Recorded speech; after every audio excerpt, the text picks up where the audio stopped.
साई राम, ओम साई राम, ओम साई राम, ओम साई राम।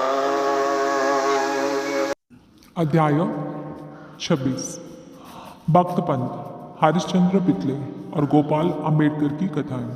इस सृष्टि में स्थूल, सक्षम, चेतन और जड़ आदि जो कुछ दृष्टिगोचर हो रहा है वह सब एक ब्रह्म है और इसी एक अद्वितीय वस्तु ब्रह्म को ही हम भिन्न भिन्न नामों से संबोधित करते तथा भिन्न भिन्न दृष्टियों से देखते हैं। जिस प्रकार अंधेरे में पड़ी हुई एक रस्सी या हार को हम ब्रह्मवश सर्प समझ लेते हैं, उसी प्रकार हम समस्त पदार्थों के केवल ब्रह्म स्वरूप को ही देखते हैं, न कि उनके सत्य स्वरूप को। एकमात्र सद्गुरु ही हमारी दृष्टि से माया का आवरण दूर कर हमें वस्तुओं से सत्य स्वरूप का यथार्थ में दर्शन करा देने में समर्थ है। इसीलिए आओ हम श्री सद्गुरु साईनाथ साईं महाराज की उपासना कर उनसे सत्य का दर्शन करने की प्रार्थना करें, जो कि ईश्वर के अतिरिक्त और कुछ भी नहीं है। आंतरिक पूजा। श्री हेमाडबंद उपासना की एक सर्वथा नवीन पद्धति बताते हैं। वे कहते हैं कि सद्गुरु के पाद प्रक्षालन के निमित्त आनंद आश्रु के उष्ण जल का प्रयोग करो, उन्हें सत्य प्रेम रूपी चंदन का लेप कर दृढ़ विश्वास रूपी वस्त्र पहनाओ तथा कोमल और एकाग्र चित्त रूपी फल उन्हें अर्पित करो। भाव रूपी बुक्का उनके श्री मस्तक पर लगा भक्ति की कफनी बांध अपना मस्तक उनके चरणों पर रखो। इस प्रकार श्री साईं को समस्त आभूषणों से विभूषित कर उन्हें अपना सर्वस्व निछावर कर दो। उष्णता दूर करने के लिए भाव की सदा चावर डुबाओ। इस प्रकार आनंददायक पूजन कर उससे प्रार्थना करो, हे प्रभु साई हमारी प्रवृत्ति अंतर्मुखी बना दो, सत्य और असत्य का विवेक दो तथा सांसारिक पदार्थों से आसक्ति दूर कर हमें आत्मानुभूति प्रदान करो। हम अपनी काया और प्राण आपके श्री चरणों में अर्पित करते हैं। हे प्रभु साई मेरे नेत्रों को तुम अपने नेत्र बना लो ताकि हमें सुख और दुख का अनुभव ही न हो। हे साई मेरे शरीर और मन को तुम अपनी इच्छानुकूल चलने दो तथा मेरे चंचल मन को अपने चरणों की शीतल छाया में विश्राम करने दो। अब हम इस अध्याय की कथाओं की ओर आते हैं। भक्त पंत। एक समय एक भक्त जिनका नाम पंत था और एक अन्य सद्गुरु के शिष्य थे, उन्हें शिरडी पधारने का सौभाग्य प्राप्त हुआ। उनकी शिरडी आने की इच्छा तो न थी, परंतु मेरे मन कुछ और है, विधाता के कुछ और। पहली कहावत चरितार्थ हुई। वे पश्चिम रेलवे द्वारा यात्रा कर रहे थे, जहां उनकी बहुत से मित्र व संबंधियों से अचानक ही भेंट हो गई, जो कि शिरडी यात्रा को ही जा रहे थे। उन लोगों ने उनसे शिरडी तक साथ साथ चलने का प्रस्ताव किया। पंत यह प्रस्ताव अस्वीकार न कर सके, तब वे सब लोग बंबई में उतरे और पंत विरार में उतर अपने सद्गुरु से शिरडी प्रस्थान करने की अनुमति लेकर तथा आवश्यक खर्च आदि का प्रबंध कर सब लोगों के साथ रवाना हो गए। वो प्रातःकाल वहाँ पहुँच गए और लगभग 11 बजे मस्जिद को गए। वहाँ पूजनार्थ भक्तों का एकत्रित समुदाय देख सबको अति प्रसन्न हुई, परंतु पंत को अचानक ही मूर्छा आ गई और वे बेसुध होकर वहीं गिर पड़े। तब सब लोग भयभीत होकर उन्हें स्वस्थ करने के समस्त उपचार करने लगे। बाबा की कृपा से और मस्तक पर जल की छींटे देने से वे स्वस्थ हो गए और ऐसे उठ बैठे जैसे कि कोई नींद से जगा हो। त्रिकाल बाबा ने यह सब जानकर कि यह अन्य गुरु के शिष्य हैं, उन्हें अभय दान देकर उनके गुरु में ही उनके विश्वास को दृढ़ करते हुए कहा कि कैसे भी आओ, परंतु भूलो नहीं अपने ही स्तंभ को दृढ़तापूर्वक पकड़कर सदैव स्थिर रहो। उनसे अभिन्नता प्राप्त करो, परंतु तुरंत इन शब्दों का आशय समझ गए और उन्हें इसी समय अपने सद्गुरु की स्मृति हो आई। उन्हें बाबा के इस अनुग्रह की की जीवन भर स्मृति बनी रही। श्री हरिश्चंद्र पितले। बम्बई में एक हरिश्चंद्र पितले नामक सदगृहस्थ थे। उनका पुत्र मिर्गी रोग से पीड़ित था। उन्होंने अनेक प्रकार की देशी व विदेशी चिकित्साएं कराई, परंतु उनसे कोई लाभ न हुआ। अब केवल यही उपाय शेष रह गया था कि किसी संत के चरण कमलों की शरण ली जाए। 15वें अध्याय में बतलाया जा चुका है कि श्री दासगणों के सुंदर कीर्तन से श्री साईं बाबा की कीर्ति बम्बई में अधिक फैल चुकी थी। पितले ने भी सन 1910 में उनका कीर्तन सुना और उन्हें ज्ञात हुआ कि श्री साईं बाबा के केवल कर स्पर्श कर तथा दृष्टि मात्र से ही असाध्य रोग समूल नष्ट हो जाते हैं। तब उनके मन में भी श्री साईं बाबा के शुभ दर्शन की तीव्र इच्छा जागृत हुई। यात्रा का प्रारंभ कर भेंट देने हेतु फलों की टोकरी लेकर पत्नी और बच्चे सहित वे शिरडी पधारे।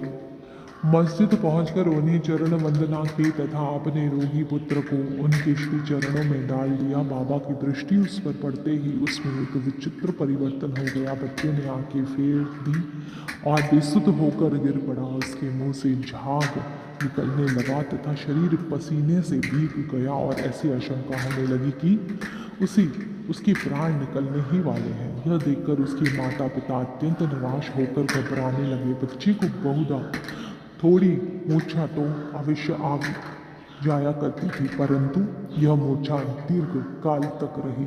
माता की आंखें से आंसुओं की धारा बह रही थी और वह दुखग्रस्त हो अंतर्नाद करने लगी कि मैं ऐसी स्थिति में हूँ जैसे कि एक व्यक्ति चोरों के डर से भागकर किसी घर में प्रविष्ट हो जाए और वह घर ही उसके ऊपर गिर पड़े। तब बाबा ने सांत्वना देते हुए कहा कि इस प्रकार प्रताप लाप न कर धैर्य धारण करो, बच्चे को अपने निवास स्थान पर ले जाओ, वह आधा घंटे के पश्चात होश में आ जाएगा। तब उन्होंने बाबा के आदेश का तुरंत पालन किया। बाबा के वचन सत्य निकले।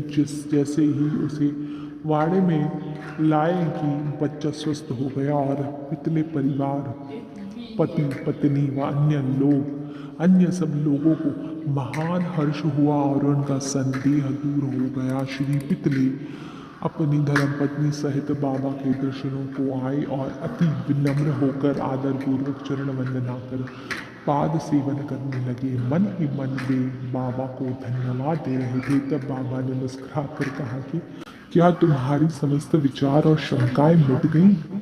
जिन्हें विश्वास और धैर्य है उनकी रक्षा श्री हरि अवश्य करेंगे। श्री पितले एक धनाढ़ व्यक्ति थे, इसलिए उन्होंने अधिक मात्रा में मिठाई बांटी और उत्तम फल तथा पान बीड़ी बाबा को भेंट किए। श्रीमती पितले सात्विक वृत्ति की महिला थी।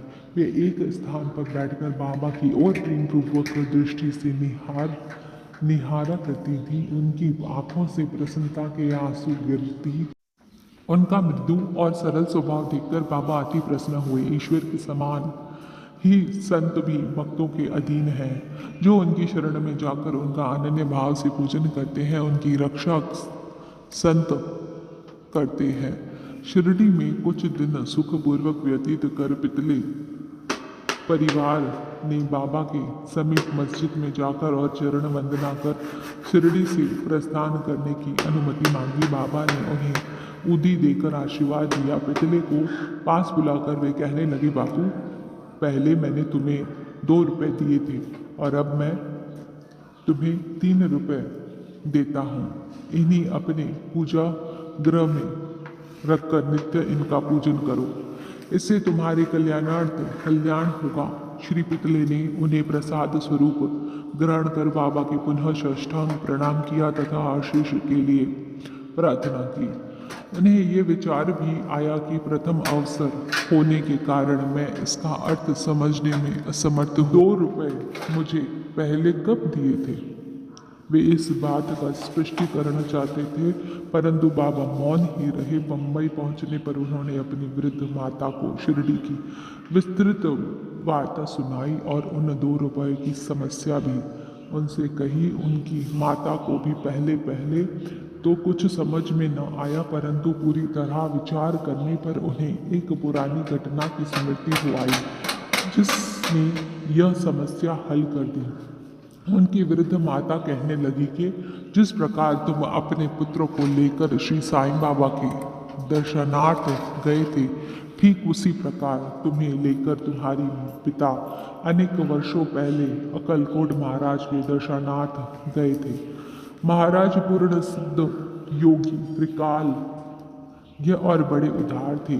तुम्हारे पिता परम भक्त थे, इस कारण उनकी पूजा स्वीकार हुई। तब महाराज ने उन्हें पूजानार्थ 2 रुपये दिए थे, जिनकी उन्होंने जीवन पर्यंत पूजा की। उनके पश्चात उनकी पूजा यथाविधि न हो सकी और वे रुपए खो गए। कुछ दिनों के उपरांत उनकी पूर्ण विस्मृति हो गई। तुम्हारा सौभाग्य है जो श्री अक्कलकोट महाराज ने साई रूप में तुम्हें अपने कर्तव्यों और पूजन की स्मृति कराकर आपत्तियों से मुक्त कर दिया है। अब भविष्य में जागरूक रहकर समस्त शंकाएं और सोच विचार छोड़कर अपनी पूर्वजों को स्मरण कर रिवाजों का अनुसरण कर उत्तम प्रकार का आचरण अपनाओ। अपने कुल देव तथा इन रुपयों की पूजा कर उनके यथार्थ स्वरूप को समझो और संतों का आशीर्वाद ग्रहण करने में गर्व मानो। श्री साईं समर्थ ने दया कर तुम्हारे हृदय में भक्ति का बीजारोपण कर दिया है और अब तुम्हारा कर्तव्य है कि तुम उसकी वृद्धि करो। माता के मधुर वचनामृत का पान कर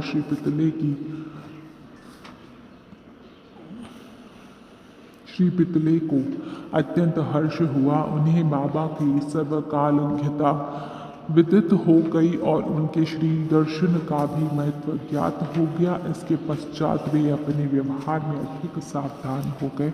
श्री अम्बेडकर पुणे के श्री गोपाल नारायण अम्बेडकर बाबा के परम भक्तों में से एक थे, जो शांधाणा जिले और जवाहर स्टेट के आबकारी विभाग में 10 वर्षों से कार्य करते थे। वहां से सेवानिवृत्त होने पर उन्होंने अन्य नौकरी ढूंढी, परंतु वे सफल न हुई। तब उन्हें दुर्भाग्य ने चारों ओर से घेर लिया, जिससे उनकी आर्थिक स्थिति और भी अधिक दयनीय हो गई। ऐसी परिस्थिति में उन्होंने 7 वर्ष व्यतीत किए। वे प्रति वर्ष शिरडी जाते और अपने दुखदायी कथा वार्ता बाबा को सुनाया करते थे। सन 1916 में तो उनकी स्थिति और भी अधिक चिंताजनक हो गई। तब उन्होंने शिरडी जाकर आत्महत्या करने की ठानी, इसलिए वे अपनी पत्नी को साथ लेकर शिरडी आए और वहां 2 मास तक ठहरे। एक रात्रि को दीक्षितवाड़े के सामने एक बैलगाड़ी पर बैठे बैठे उन्होंने कुएं में कूदकर प्राणांत करने का निश्चय किया। वही समीप ही एक भोजनालय के मालिक श्री सगुणमेरु नायक ठीक उसी समय बाहर आकर उनसे इस प्रकार वार्तालाप करने लगे कि क्या आपने कभी श्री अक्कलकोट महाराज की जीवनी पढ़ी? सगुण से पुस्तक लेकर उन्होंने पढ़ना आरंभ किया। पुस्तक पढ़ते पढ़ते वे एक ऐसी कथा में पहुंचे जो इस प्रकार की थी। श्री अक्कलकोट महाराज के जीवन काल में एक व्यक्ति असाध्य रोग से पीड़ित था। जब वह किसी प्रकार कष्ट सह न सका तो वह बिल्कुल निराश हो गया और रात्रि को कुएं में कूद पड़ा। तत्क्षण ही महाराज वहां पहुंच गए और उन्होंने स्वयं अपने हाथों से उसे बाहर निकाला। वे उसे समझाने लगे कि तुम्हें अपने शुभ अशुभ कर्मों का फल अवश्य ही भोगना चाहिए। यदि भोग अपूर्ण रह गया तो पुनर्जन्म धारण करना पड़ेगा। इसलिए मृत्यु से यह श्रेयस्कर है कि कुछ काल तक उन्हें सहन कर पूर्व जन्मों के कर्मों का भोग समाप्त कर सदैव के लिए मुक्त हो जाओ। यह सम्यक और उपयुक्त कथा पढ़कर अम्बेडकर को महान आश्चर्य हुआ और वे द्रवित हो गए। यदि इस कथा द्वारा उन्हें बाबा का संकेत प्राप्त न होता तो अभी तक उनका प्राणांत हो ही गया होता। बाबा की व्यापकता और दयालुता देखकर उनका विश्वास दृढ़ हो गया और वे बाबा के परम भक्त बन गए। उनके पिता श्री अक्कलकोट महाराज के शिष्य थे और बाबा की इच्छा भी उन्हीं के पद चिन्हों का अनुसरण करने की थी। बाबा ने उन्हें आशीर्वाद दिया और अब उनका भाग्य चमक उठा। उन्होंने ज्योतिष शास्त्र के अध्ययन में निपुणता प्राप्त कर उसमें बहुत उन्नति कर ली और बहुत सा धन वर्जित करके अपना शेष जीवन सुख और शांति पूर्वक व्यतीत किया।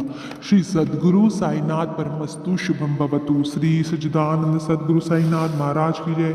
श्री सच्चिदानंद सद्गुरु साई गुरुनानंद महाराज की जय।